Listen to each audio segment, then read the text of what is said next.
73টা বলেন বলেন সবাইকে বিশ্বাস করে বলছি এই 73টা ধারার পক্ষে কাজ করেন। এখন যেহেতু সংস্কার চলছে, আমরা আহ্বান জানাবো যারা দায়িত্বে আছেন মুসলমানদের সেন্টিমেন্ট বোঝার চেষ্টা করেন। এদেশের সবাই কিন্তু একমত। আমি যেখানে যাই দেখি হ্যাঁ সবাই বলছে আমরা এটা চাই, হিন্দুরা পর্যন্ত বলছে। সেদিন গাইবান্ধায় আমিরে জামাত ডক্টর শফিকুর রহমানের আগে এক হিন্দু পুরোহিত ঠাকুর সে জানিয়েছে যে 54 বছর তো দেখলাম, এখন আমরাও চাই কোরআনের আইন এই দেশে কায়েম হোক, তাহলে আমরা নিরাপদে থাকতে পারি। হিন্দু যদি চাইতে আপনার কি হয়েছে? সুতরাং সংস্কার চলছে, এইটা একটু নিয়ে যান। দেখেন চাঁদাবাজি বাপ বলার সময় পাবে না। কিসের চাঁদাবাজি? এদেশে কোনো চাঁদাবাজি থাকবে না ইনশাআল্লাহ। গত পরশুদিন দেখেননি রাম ধোলাই দিয়েছে বাইতুল মুকাররমের পেছনে, চাঁদা চাইতে গেছে। শয়তানের সাহস কি!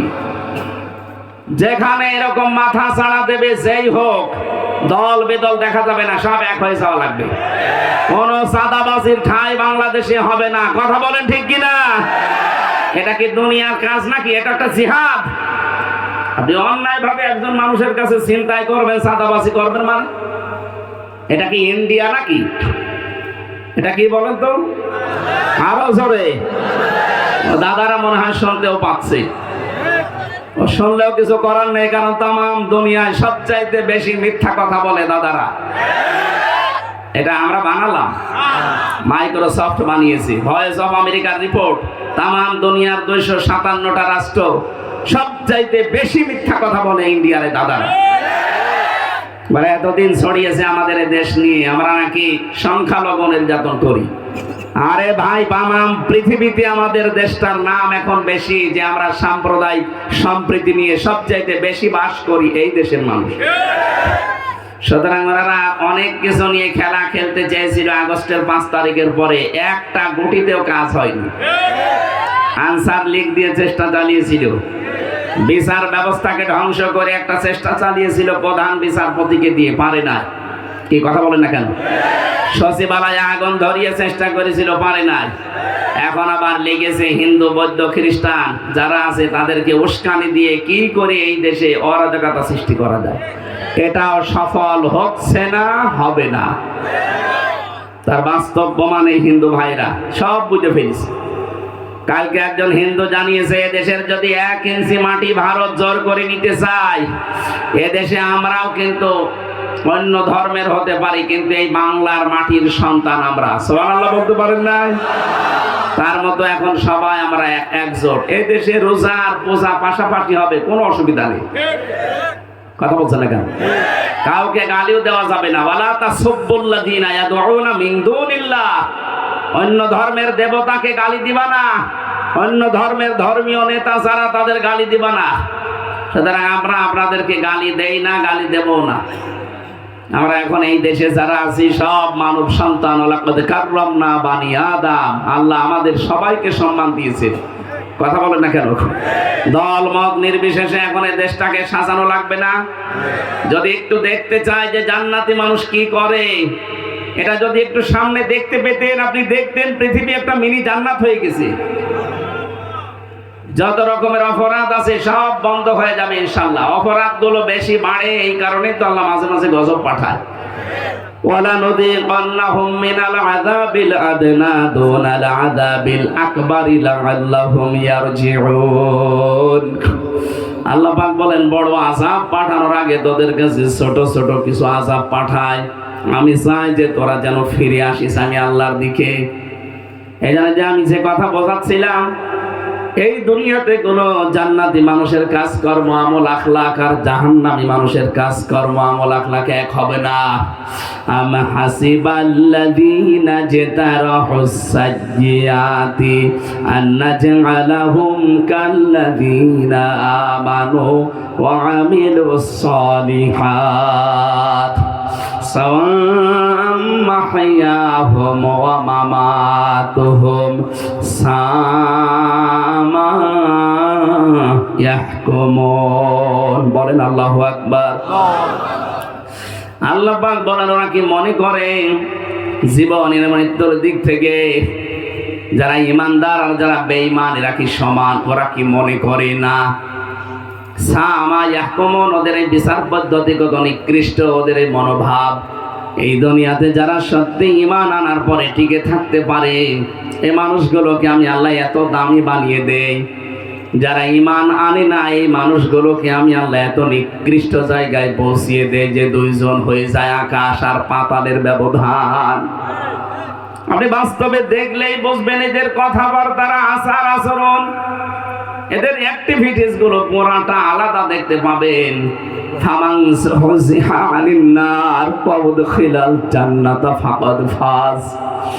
আল্লাহ পাক বলেন মানুষের জীবন তো সফল ওইটা যাকে আল্লাহ জাহান্নামের কাজগুলো আস্তে আস্তে ছেড়ে দেওয়ার সুযোগ দেয় আর জান্নাতের কাজগুলোতে আস্তে আস্তে এগিয়ে দেয়।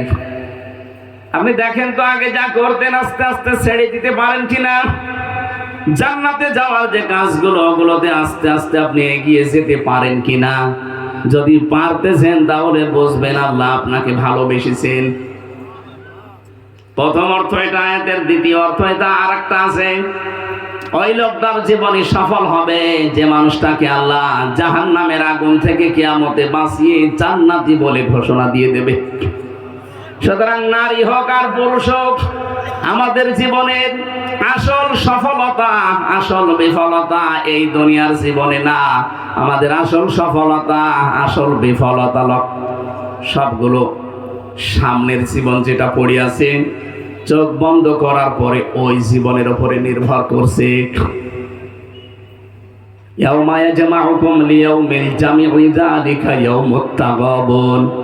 কিয়ামতে যেদিন সবাইকে আমি হাজির করব ওই দিন কিন্তু আসল হার জিতের দিন। এ দুনিয়ায় আজকে আপনি 1000 বছর হায়াত পেয়েছেন, পুরা কুমিল্লা জেলার মালিক হয়ে গেছেন। 1000 বছর আপনি ভোগ করে গেলেন। 1000 বছর পরে অবশ্যই আপনার মরণ হবে। কি পৃথিবীর শ্রেষ্ঠ মানুষে যখন বাঁচতে পারে না, আপনার তো কোনো কুল কিনারায় নেই। যাকে আল্লাহ অফার দিয়েছিলেন যদি আপনি থাকতে চান থাকতে পারবেন, যদি যেতে চান আপনাকে নিয়ে যাওয়া হবে। তিনি হচ্ছেন মুহাম্মাদুর রাসূলুল্লাহ। ফেরেশতা জিবরাইল এসে বলে, হে নবী আজকে একটা নতুন ফেরেশতা আমি আমার পেছনে সাথে নিয়ে এসেছি, তাকান। এ কারো কাছে আজ পর্যন্ত কোনোদিন অনুমতির জন্য যায়নি, কিন্তু আজকে এসেছে।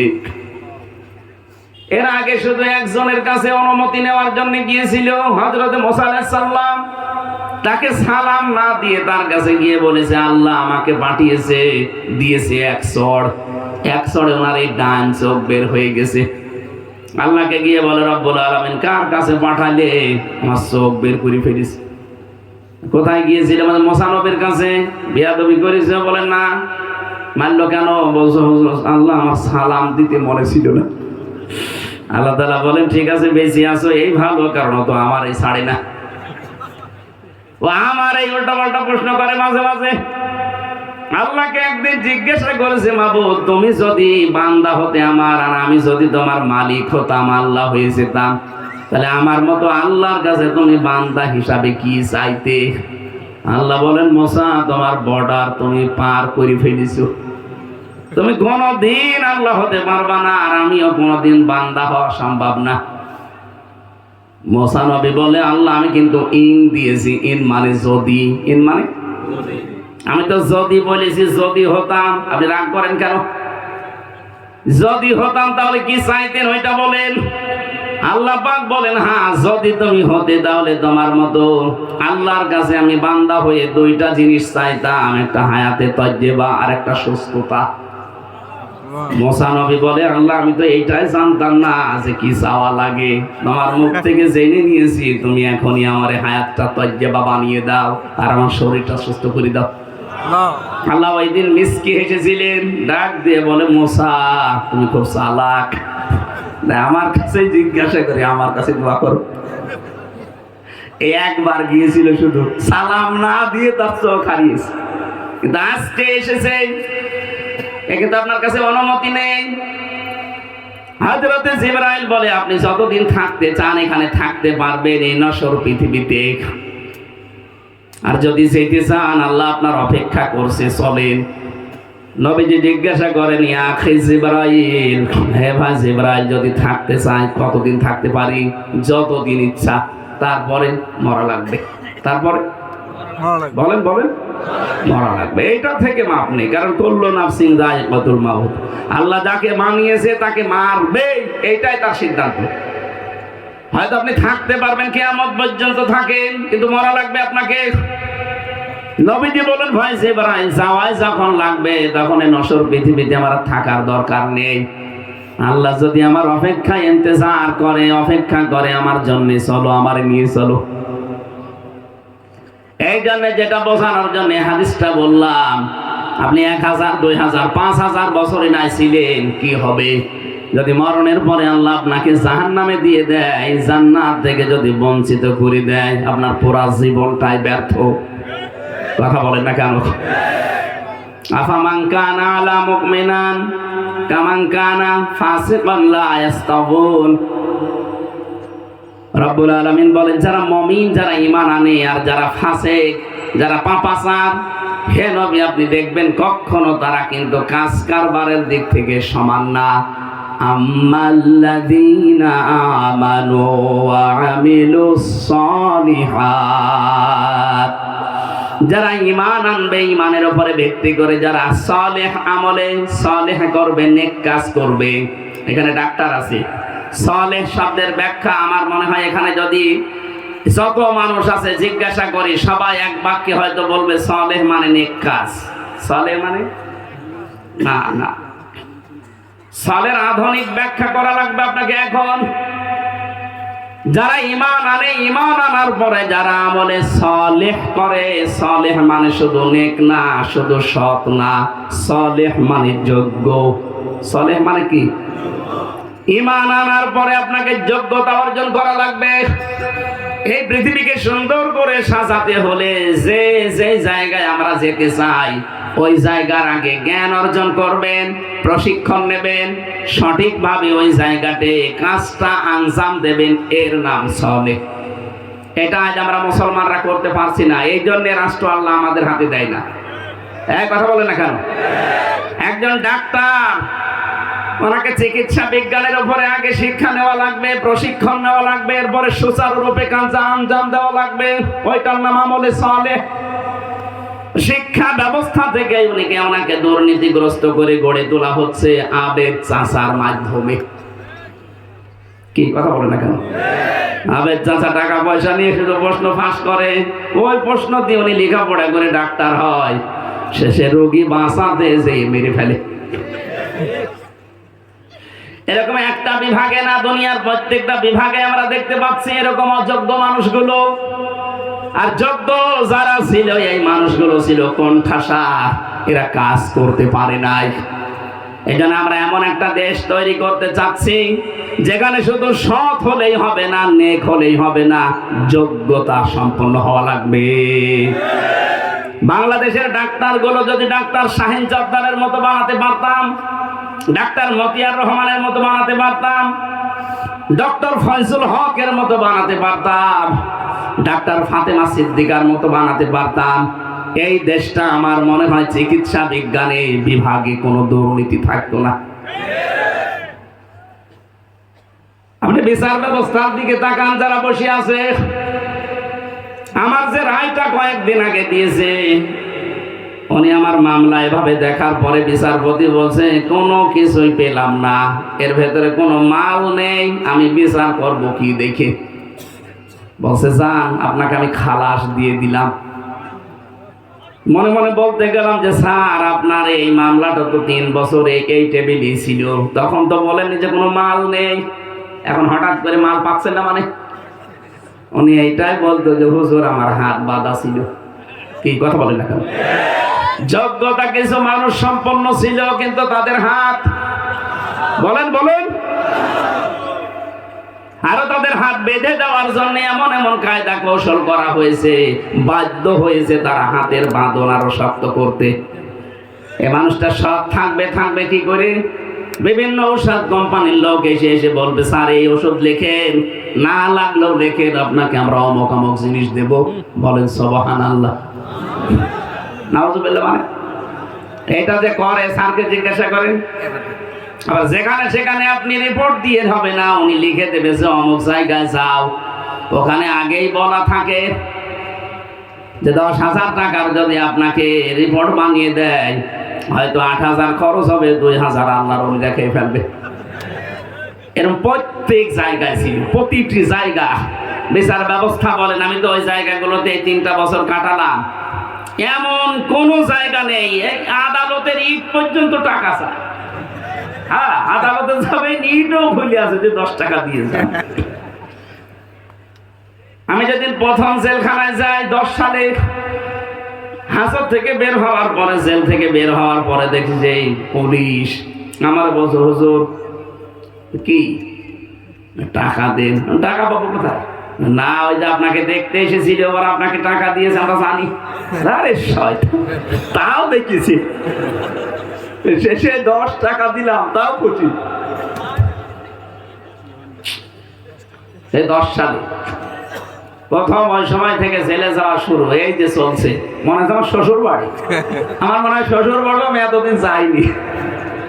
এই 11-12 বছর আমার বিয়ে হয়ে শ্বশুর বাড়িও আমার এতদিন যাওয়া হয়নি। ওই লাল ঘর শ্বশুর বাড়ি যতদিন গেলাম খালি ধরে নিয়ে যায়। কি বলি বলেন তো, আমার কথা নরম না একেবারে, আমার শরীর চলে না। আমি নরম নরম কথা বলি, আর ওরা বলে না আমাদের কলিজায় লাগে। আজকে যদিও বলছি না, কারণ আমার শরীর পারছে না, ঘুম ঘুম ভাব, এখন আমার মনে ঘুমায় না। কি বড়ি দিয়েছে আমি বুঝলাম না, কালকে ডাক্তার দেখালাম তো কি বড়ি দিয়েছে বুঝছি না, খালি ঘুম লাগছে। আমার ভাইরা, এই জন্য যারা ঈমান আনার পরে আমলে সালেহ করবে, রব্বুল আলামিন বলেন এদের জন্য আমি আল্লাহ একটা জান্নাত আলাদা ভাবে বানিয়ে রাখলাম। ফামাআওয়া, তাদের জন্য একটা জান্নাতের নাম আছে মাওয়া। নাম কি? জান্নাত কয়টা বলেন তো? না না, জান্নাত একটা, দরজা বা স্তর 8টা। 100টা আমি পেয়েছি তাফসিরে। কোরআনে আল্লাহ 100টা জান্নাতের বর্ণনা দিয়েছেন, আমরা মাত্র 8টা জানি। এর স্তর আছে, যে যেই ধরনের কাজ করবে দুনিয়ায় আল্লাহ পাক ওই দরজা দিয়ে তাকে প্রবেশ করাবে। এই গ্রামে প্রাইমারি স্কুল নেই? বলেন না কেন? 1 থেকে 5 পর্যন্ত পড়ায় না? যে যেই ক্লাসে পড়ে ওই ক্লাসরুম আলাদা আছে না, দরজা আলাদা আছে না? আপনি 1-এ পড়েন, 5-এর ক্লাসে ঢুকতে পারবেন, আর ঢুকলে আপনাকে বসতে দেবে। ওই ক্লাসে উঠতে হলে এখন আপনাকে 4 বছর পড়া লাগবে। কথা বলেন ঠিক কিনা? ওখানে স্কুল কয়টা বলেন না কেন? দরজা 5টা। বলেন, এই পৃথিবীতে আল্লাহ পাকের যে বান্দা বান্দিগুলো যে যেই ধরনের কাজ করবে আল্লাহ তাকে জান্নাতের ওই দরজা দিয়ে প্রবেশ করাবে। এখানে যে জান্নাতের দরজার নাম, তার নাম মাওয়া। নাম কি? নুজুলাম বিমা কানু ইয়ামালুন। দুনিয়াতে যে যে ধরনের কাজ করবে তার মেহমানদারির জন্য আল্লাহ এরকম ব্যবস্থা করে রেখেছেন। সুতরাং আমলে সালেহ মানে আপনাকে কিন্তু যোগ্য হওয়া লাগবে। একদিকে সৎ হবেন, নেককার হবেন, আর একদিকে আপনাকে যোগ্যতা সম্পন্ন হওয়া লাগবে। এইরকম মানুষগুলো যদি এই দেশের 1628টা চেয়ার আছে, মেন কয়টা? 1628টা চেয়ারে যদি এরকম সৎ এবং যোগ্য মানুষ আমরা বসাতে পারি, এই বাংলাদেশটা মিনি জান্নাত হয়ে যাবে। জান্নাতুল মাওয়ায় আপনি যেতে পারবেন যদি এই দেশে 1628টা চেয়ারে আমরা এরকম মানুষ বসাতে পারি। আপনি দেখেন না, মাওলানা মতিয়ার রহমান নিজামী বসেছিল, আলী হাসান মুজাহিদ রহমতুল্লাহ আলাইহি বসেছিল। 5 বছরে তাদের 4 আনাও দুর্নীতি খুঁজে পায়নি। এর চাইতে কি প্রমাণ দেওয়া লাগবে আপনাকে? আপনি তো খালি উল্টা বলছেন, খালি উল্টা পাল্টা ট্যাগ লাগিয়ে দেন যে এরা যুদ্ধ অপরাধী, এরা ধর্ম ব্যবসায়ী, এরা ওই কালে বিরোধিতা করেছে। আরে ভাই, আপনি দেখেন এই কালে কি হয়। এই কালে তো দেখলেন 5টা বছরে 4 আনাও দুর্নীতি পাওয়া যায়নি। কেন? তারা মানুষ, তাদের প্রয়োজন ছিল না। কই পাওয়া যায়নি কেন? আর আপনার তো কোনো প্রয়োজন নেই, এরপরও আপনি 620টা বাড়ি বানিয়েছেন। ভূমি মন্ত্রণালয়ের দায়িত্বে যে লোকটা ছিল প্রতিমন্ত্রী, চট্টগ্রামে বাড়ি, ওর 620টা বাড়ির সন্ধান পাওয়া গেছে। আরে ভাই, একটা মানুষ বাঁচে কয়দিন, এত বাড়ি কি হবে আপনার? হযরত ঈসা নবী তিনি রাস্তার পাশ দিয়ে যাওয়ার সময় দেখলেন একটা লোক নদীর পাশে এই আঁচলে করে পানি খাচ্ছে। এটা কি বলে? এই কোষে তুলে পানি খাচ্ছে। ওনার কাছে একটা গিলাস ছিল শুধু পানির পেয়ালা পান করার জন্য। লোকটার দিকে অধীর আগ্রহ নিয়ে তাকিয়ে আছে। চিন্তা করলেন, আল্লাহ, এই লোকটা তো পানি খাওয়ার পাত্র কাছে নেই। পানি খাওয়ার জন্য যে একটা পাত্র লাগে, একটা গ্লাস লাগে, লোটা লাগে, সেইটাও নেই। হাতে তুলে পানি খায়। আর আমি নবী, আমার কাছে একটা পানি খাওয়ার পাত্র, কি করবো? আমি তো দুনিয়াদার হয়ে গেলাম। ওইটা ছুঁড়ে মেরে বললেন, আমার আর কিচ্ছু লাগবে না, এতটুকু দুনিয়ায় আমার কি দরকার? আর আপনার 620টা বাড়ি বানিয়েছে। আমার মনে হয় আরো 5 বছর থাকলে আরো 100টা বানাইতো। এক একজনের টাকার বহরকে আমি কয়েকদিন আগে মালয়েশিয়া ছিলাম। ওই শয়তানরা ওখানে সাহেব পাড়া বানিয়েছে, কানাডায় বানিয়েছে ওরা বেগম পাড়া, আর এইটাই বানিয়েছে সাহেব পাড়া, কিন্তু থাকতে পারে না। আমি যেই কয়েকদিন ছিলাম বিভিন্ন হোটেলে, যে হোটেল থেকে নামি দেখি শয়তান দুটো বসে আছে। কি এখানে? হুজুর আমরা আগেই পালিয়েছি। ওরে শয়তান, কেন সাহেব পাড়া থাকবা না? ওখানে কি মার খাবো? এই দেশে অনেক বাঙালি আছে, যদি ওই বাড়িতে আমাদের পাঁচ পিটিয়ে একেবারে হাড় গুঁড়ো ভেঙে ফেলবে। কি করলেন আপনি? নিজের অবৈধ সম্পদ গুলো ভোগও করতে পারছেন না। এই জন্য অনেকে এখন অবৈধ জিনিসকে বৈধ করার জন্য বিভিন্ন মানুষকে হাত করে তাদেরকে টাকা পয়সা দিয়ে মিলে যেতে চাচ্ছে। কখনো জালেমদের সাথে মিলা যাবে না। কথা বলেন না কেন? জালেমকে মাফ করে দেওয়া মানে মজলুমের উপরে অবিচার করা। আপনি আমার 3 বছর ফেরত দিতে পারবেন? জসিমউদ্দিন রহমানের 12 বছর ফেরত দিতে পারবেন? ব্যারিস্টার আরমান 8 বছর গুম হয়েছিল, ফেরত দেন। বলে কি করেছে বাবু, আমার পালিয়ে যাওয়া লাগলো। আরে শয়তান, তোমার সাথে তো করেনি। তোমারে যদি এইভাবে 8 বছর 10 বছর আয়না ঘরে রেখে দিত, তুমি টের পেতে যে কি করেছে। একটা মানুষ জানে না যে তার নাম কি। 8 বছর 10 বছর পড়ে আছে, ওকে কেউ তো নাম ধরে ডাকে না, এজন্য জানেও না যে আমার নাম কি। আমি ফাঁসির কন্ডেম ছেলে অনেকগুলো মানুষের নাম জিজ্ঞাসা করে পাইনি, কারণ তারা প্রায় হাফ পাগল হয়ে গেছে। তারা নাম জিজ্ঞাসা করলে শুধু তাকিয়ে থাকে, অথচ লোকটা শিক্ষিত মানুষ। পড়ে আছে 30 বছর, তার ওই ফাঁসির কন্ডেম ছেলের ভেতরে থাকা লাগবে 30 বছর। দুনিয়াতে তার কেউ আছে কিনা সে কিছুই জানে না। মাঝে মাঝে ওই মজনু পাগলকে দেখতাম ঝাড় দিয়ে বেড়াতো। মজনু পাগলের নাম শুনেননি? পরে একদিন জিজ্ঞাসা করলাম যে আপনার তো শরীর চলে না, আপনি জেনা করলেন, ধর্ষণ করলেন কি করে? সব বানানো। এই পাশের জেলায় বাড়ি, এটা নোয়াখালী না? কুমিল্লা, নোয়াখালী বাড়ি ওর, ওই যে হাতিয়ায় বাড়ি, হাতিয়া। কালকে আমি ওর গ্রামে ছিলাম। কি আশ্চর্য মানুষ, ওখানে কত মানুষ অসহায় হয়ে পড়ে আছে বিনা কারণে। 15.5 বছরে জীবনটা অনেকের নষ্ট হয়ে গেছে। আর বলে যে আমরা কি করেছি যে আমাদের পালিয়ে যাওয়া লাগবে। তোর পালানো লাগতো না, আর 5 মিনিট থাকতে পারলি না, হত্যা করে ফেলতো মানুষ। যা করেছে আমি তো নিজের চোখে দেখা, মাটির নিচে আমিও ছিলাম। ওরা 100 বার ফাঁসি দিলেও ফাঁসি হবে না, আরো 10 বার দেওয়া যাবে। আমি ভিকটিম, এই কারণে আমার রাগ বেশি, এই কারণে বলছি যারা এগুলোর সম্মুখীন হননি, যারা মিলে মিশে বাবা শাহজালাল সব হালাল চলেছেন, তারা তো টের পাবে না। এর পরের আয়াতে একটা গুরুত্বপূর্ণ শিক্ষা ছিল। আপনারা তো নামাজের সময়, এখন ফরজ নামাজ না হলে আমরা আরো চালাতে পারতাম। এর পরের আয়াতটা সূরা সেজদার এই 19-20, এই 20 নাম্বার আয়াতে কিছু গুরুত্বপূর্ণ মেসেজ আছে, যেটা আমরা অনেকে ভুল ধারণায় আছি। এই ধারণাটা আসলে নিরসন করা দরকার। অনেকে এই যে মনে করে যে কালেমা যখন পড়েছি জান্নাতে একদিন যাবো। আরে ভাই যাবেন, কিন্তু কালেমা তো একটু টিকিয়ে রাখা লাগবে। আপনার কালেমা আছে? কথা বলুন। আপনি কালেমা পড়ে জান্নাতে যাবেন, কালেমাই তো ঠিক রাখতে পারেননি, কখন যে আপনি বেঈমান হয়ে গেছেন আপনি নিজেও জানেন না। এই আয়াতে এরকম কিছু গুরুত্বপূর্ণ মেসেজ ছিল। ওয়াম্মাল্লাযীনা ফাসাকু ফামাওয়াহুমুন নার, মাওয়াহুন নার। যারা ফাসিক পাপাচার এদের আশ্রয়স্থল আল্লাহ বানাবেন আগুন। কুল্লামা আরাদু আন ইয়াখরুজু মিনহা, এই মানুষগুলো জাহান্নাম থেকে বের হওয়ার চেষ্টা চালাবে, আল্লাহ বলেন না উইদু ফিহা, ওদেরকে আমি আবার ওখানে ফিরিয়ে দেব। ওয়াকিলা লাহুম যুকু আযাবান নারিল্লাযী কুনতুম বিহি তুকাযযিবুন, ওই মানুষগুলোকে বলা হবে যে জাহান্নামের এই শাস্তিকে অস্বীকার করতে, বিশ্বাস করতে না, এখন যাও ভেতরে মজা চাকো। সুতরাং আমাদের যাদের ধারণা আছে যে কালেমা যখন পড়েছি দুনিয়ায় যা করি করি জান্নাত একদিন যাবই, এ ধারণা ঠিক না।